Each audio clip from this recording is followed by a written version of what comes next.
মধ্যপ্রাচ্যে উত্তপ্ত পরিস্থিতির মধ্যে ভয়াবহ এক মুহূর্ত পার করেছে বাংলাদেশি একটি বিমান।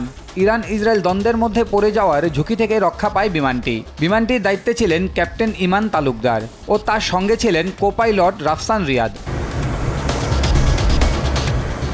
রাত 2:15 ঢাকার হজরত শাহজালাল আন্তর্জাতিক বিমানবন্দর থেকে সৌদি আরবের উদ্দেশ্যে উড়াল দেয় ফ্লাইটটি। রুট অনুযায়ী এটি ভারত, ওমান ও সংযুক্ত আরব আমিরাতের আকাশ পেরিয়ে বাহরাইনের আকাশে যখন পৌঁছায় তখন স্থানীয় সময় ভোর 5টা ছুঁই। 4000 ফুট উচ্চতায় সেদিন বদলে যায় মনোমুগ্ধকর দৃশ্য।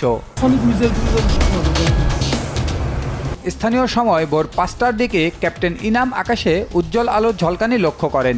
প্রথমে এটি সাধারণ সামরিক মহড়ার অংশ ভেবে উড়িয়ে দিলেও মুহূর্তের মধ্যেই দেখতে পান সারি সারি ক্ষেপণাস্ত্র আকাশে উঠে পশ্চিমের দিকে ধেয়ে যাচ্ছে। ইরান ইসরায়েল সংঘাতের অংশ হিসেবে ইরানের পাল্টা হামলা চলছিল তখন। ঘটনার আকস্মিকতায় হতবিহ্বল ও ভীত কোপাইলট রাফসান রিয়াদ। ক্যাপ্টেন ইনাম দ্রুততার সঙ্গে ফ্লাইট রুট পরিবর্তনের সিদ্ধান্ত নেন। শেষ পর্যন্ত তারা সফলভাবে বিমানের গতিপথ পরিবর্তন করে নিরাপদ দূরত্ব বজায় রাখেন এবং নিরাপদেই পৌঁছে যান রিয়াদে। বিমানবন্দরে নামার পর ফোন চালু করতেই শিরোনামগুলো চোখে আসতে শুরু করে। ইসরায়েলে ইরানের ব্যাপক ক্ষেপণাস্ত্র হামলা।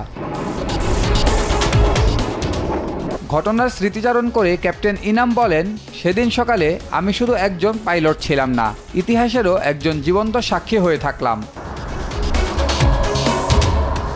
জুবায়ের আহমদ, নিউজ ডেস্ক, দেশ টিভি।